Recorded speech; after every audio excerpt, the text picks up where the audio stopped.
you've heard of The Hidden Life of Trees. You've heard of, and you've seen the documentary. You've seen Finding the Mother Tree. You've seen the movie. I'm not reviewing those today. If they're still on my shelf in 10 or 20 years, we'll talk about them. Today I want to talk about The Secret Life of Plants. This is like the OG of kind of thinking of plants as more than just pretty much inanimate objects. Plants. This is a book I read again probably when I was about 20. Same time I read some of these other books.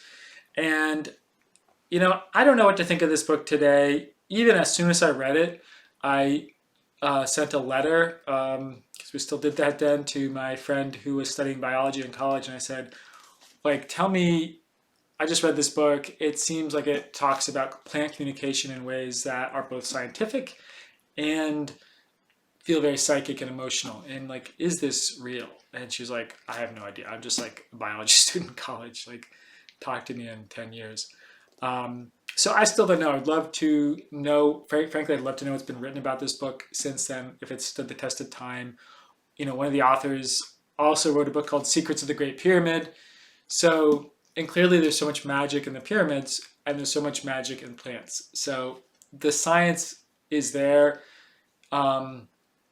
The studies on plant communication are amazing. One of the examples, this sticks with me, and that's the kind of cool thing this book is that it has examples of plant communication and understanding plants on a more emotional level that really stick with you and make you look at your world a bit differently. And I probably today, you know, regularly feel like I'm having some kind of communication or emotional connection with plants and trees around me. And this book helped influence that.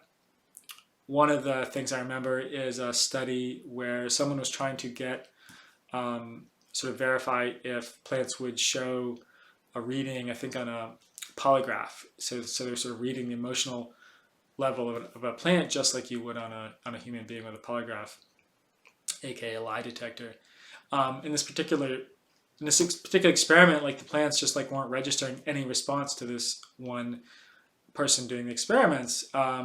And someone else took a look and said, oh, isn't it interesting? You're the guy that after so you've done the experiment on the plant, you take it and put it in the incinerator, you know, sort of clean out your lab. And they're like, maybe the plant's not talking to you because they know what's like coming next. They talk to each other.